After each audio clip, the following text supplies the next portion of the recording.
G'day guys, Jed for Aussie Hunting, Fishing, Camping. Just smoking some Cabanossi that I made yesterday. It's wild pork and venison.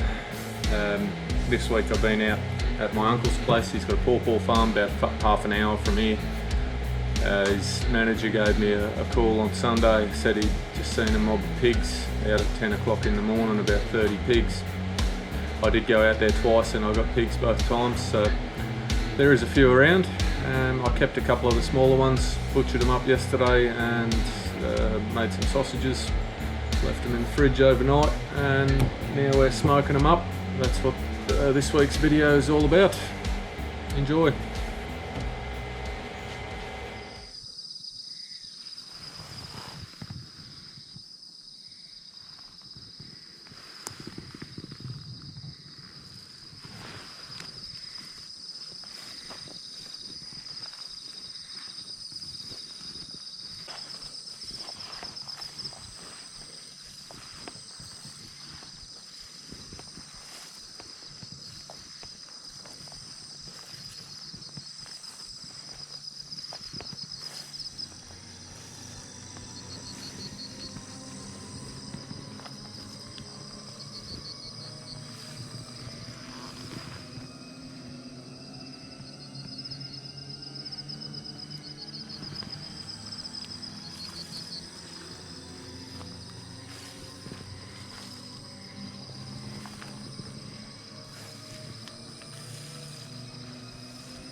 Making a bit of noise.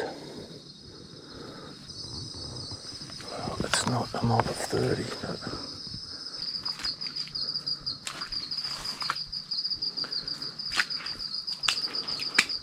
yeah, not bad, not bad.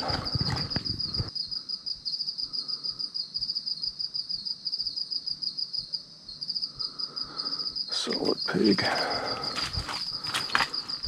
Well, there was no mob of 30, but there's a big boar on his own, so not a complete failure. I might see if they got a quad bike I can borrow tomorrow morning. I'll come back just after dawn and have a look around.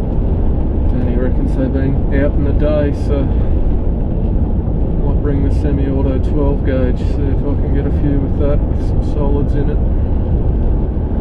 Just heading back out to my uncle's place this afternoon.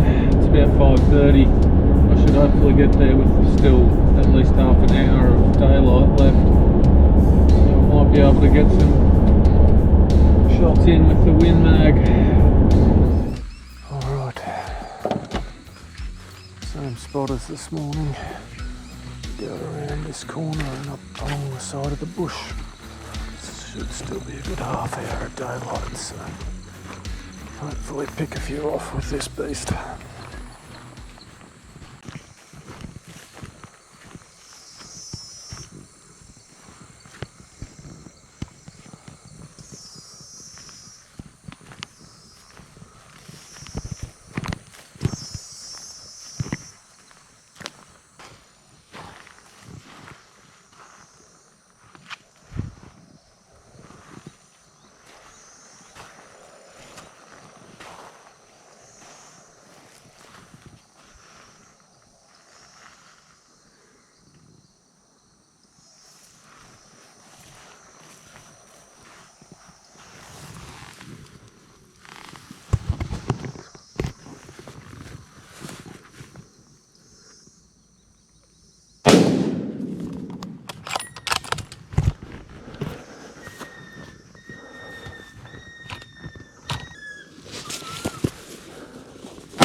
Jesus.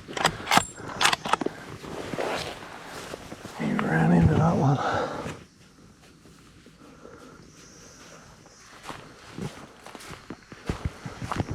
Jesus, some paw prints through here. Danny might have been right about 30 of them.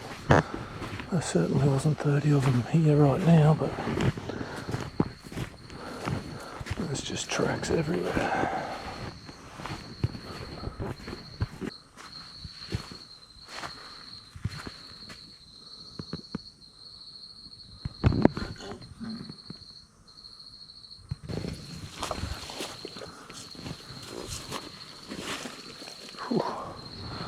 Yeah, the exit wound on the 300, rather large. Alright, that'll be a good sized pig to make some sausages out of.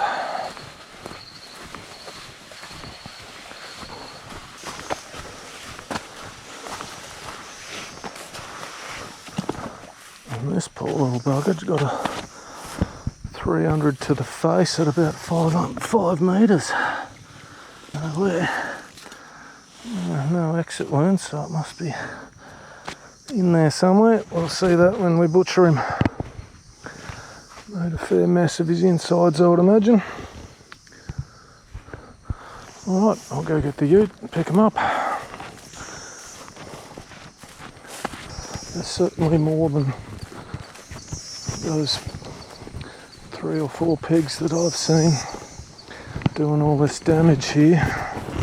You see they've been digging up everywhere along here.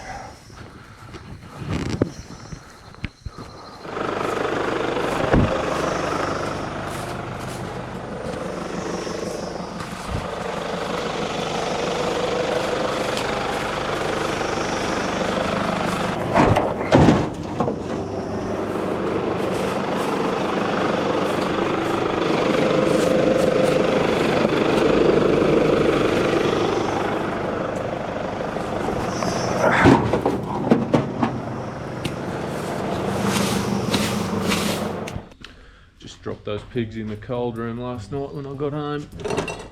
Gonna butcher them up this morning. I'll use the little tractor, I'll hang them off the front bar and gut them and skin them like that. I'll show you the process.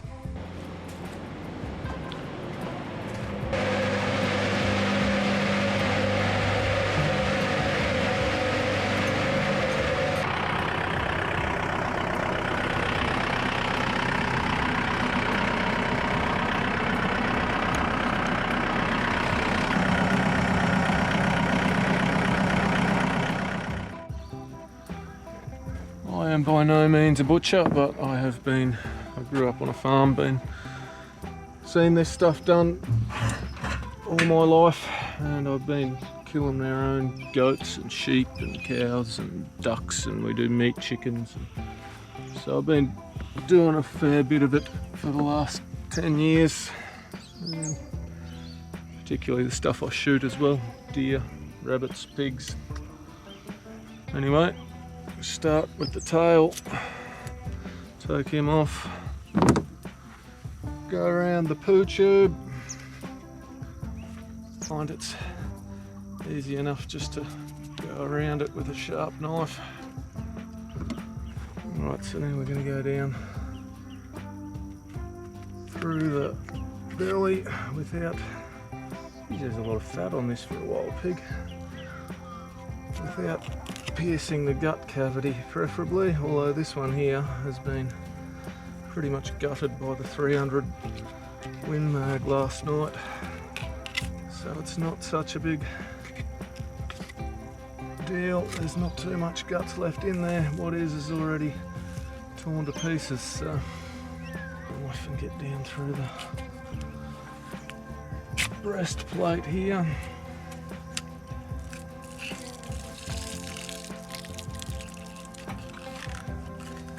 Can use a little reciprocating saw for that, but it's easy enough with these small pigs to just go through the breastbone with a big knife.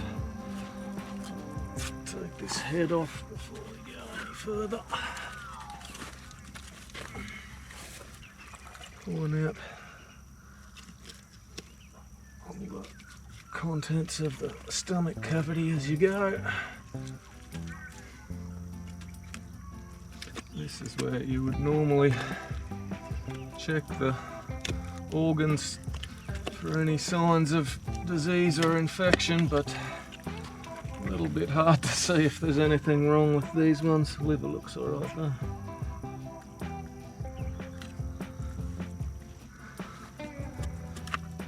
Mind you, people in Australia are a bit strange about eating wild pigs. There's a big smear campaign by the DPI and other government agencies 20 or 30 years ago trying to tell people that it was dangerous. Meanwhile, at the same time, we were exporting thousands of tons of them to Germany every year, and they were eating them. No one got sick. The thing about pigs is whether they're domestic or wild, they can carry some of the same diseases and parasites that can affect humans. So you have to thoroughly cook them. No one eats rare pork. It's not because it doesn't taste good, it's because they can carry the same diseases. So you do have to cook them to 70 degrees Celsius internal to be safe. Whether that's domestic or wild, it's the same thing. There's nothing that can survive, no disease or parasite that can survive through 70 degrees internal temperature. So if I was going to do it on a spit or wanted bacon or something with the skin left on it, I would dehair them in a bathtub with water, but it's a big process.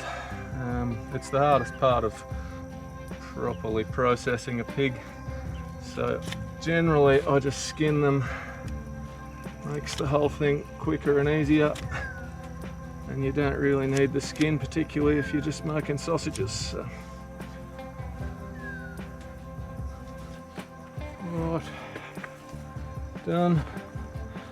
We'll go give them a wash, start cutting up.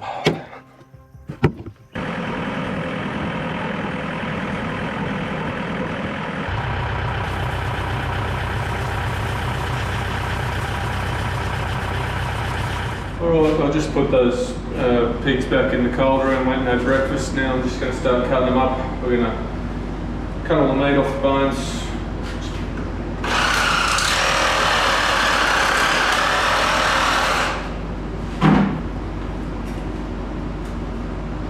Should really get a stainless bench, but they're expensive, so at the moment I'm just making do with what I've got. This table is not ideal for butchering, but it's alright for a one-person job. Cutting up most animals, you just follow the lines of where the separate muscles, separate them, and where the bones meet.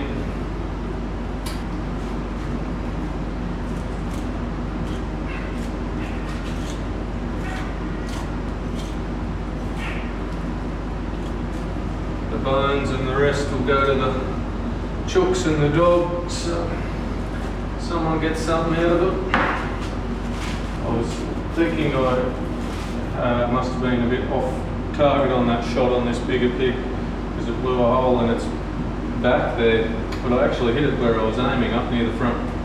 That's where the bullet went in, at the front, and it went all the way down that side along the inside of the rib cage and blew out the back behind the ribs there. So it's travelled that far through a pig. Alright, starting on the cutting up. It's not frozen solid, but it's sort of getting a bit of firmness about it from being in the freezer. So just got to chop it into small enough bits to fit down that hole.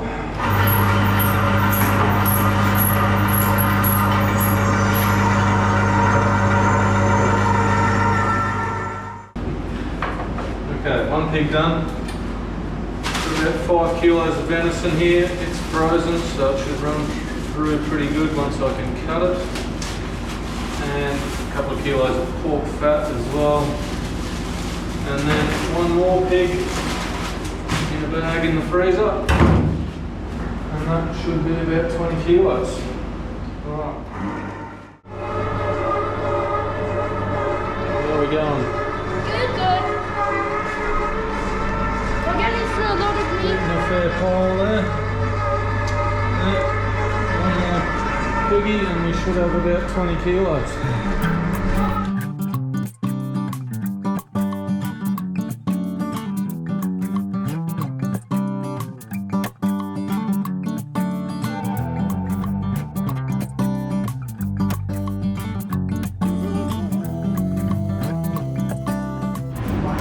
Alright, so we've got the Cabanossi mix in ice water, make a slurry. This is the sausage mix. Cabanossi. Chocolate.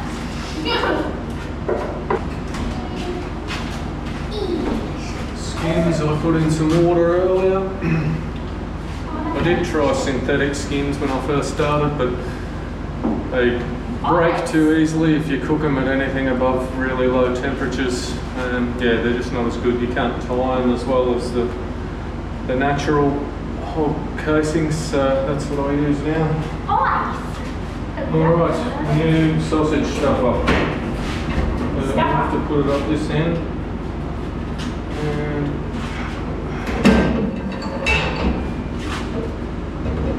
I haven't even used this one before, so it'll be interesting to see how it goes.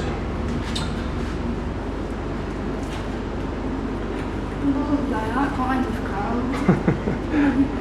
Get a bit of air out of there. Pull these skins out. Oh, these are long. You see how you're trying to push it through the wall? You've got to get this bit in the middle, and then it should just come on easily.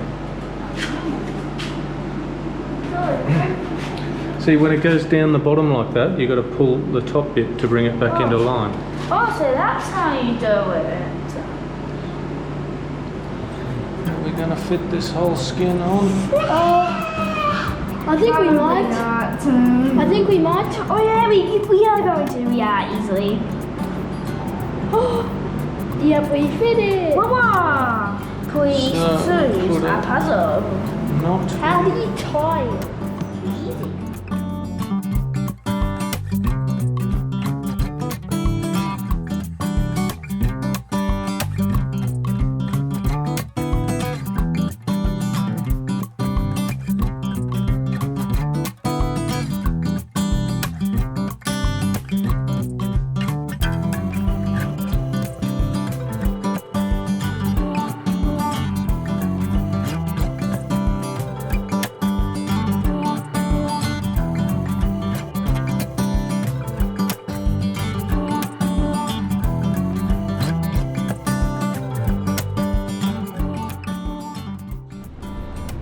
exactly a professional at this part either, but they're generally pretty close to the same size. What if some are smaller and some are bigger? Why are we mixing all those together anyway? All the different types. They're not different types, they're all the same. Venison, Oh. trike, Venison and pork. trike, yeah, that's what we said. It's just the type of sausages we're making. Crap. Alright, well there we go, about 20 kilos of sausages or so. A couple of kilos left I'll make into burger patties for breakfast sausages. And I'll leave these in the fridge overnight and smoke them tomorrow. I don't put the nitrate salts in mine. I do sometimes in ham and things like that, but for sausages I'm just going to smoke them to 70 degrees so they're cooked, kill everything that might be in them bacteria wise, and then freeze them and just sear them in a pan a bit when I want to cook them for use. Alright, so just making these breakfast sausage patties that I was talking about. Just spread the mince out on a board, I used to use this little bowl. You can use an egg ring or whatever, but this just seems to be a good size for what I want. Just push it down, scrape the excess away, stick the spatula underneath, move it over onto some baker's paper, and then I'll just put that in the freezer. Once they're frozen, I'll just transfer them to a clip seal bag and leave them in the freezer. But that's just so they don't stick while they're freezing. I'm just putting these snags on the smoker. It's a Weber smoke fire. Not a bad barbecue, it's just you can't cold smoke things on it, which is a bit annoying. The lowest temperature you can set is 95 degrees Celsius. So yeah, it's no good for cold smoking like bacon, but anyway, it should do the job for these. I want to bring them up to 70 degrees internal temp anyway, so they're fully cooked. I've got the probe in one of these fatter ones up the end here. Haven't even got half of them in there at the moment. It's probably maybe 8 or 9 kilos in there, so it'll have to be a few batches, but we will see how long it takes. I'll just leave that at 95. The probe's still at 8 degrees because they've been in the fridge. They were in the fridge overnight. We'll smoke that up to 70 degrees and see how they taste. There you have it. Took about an hour and a half, 95 degrees.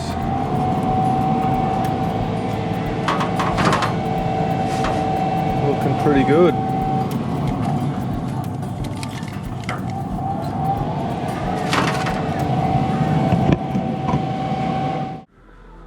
First batch done. Moment of truth. Nice little smoke ring on them.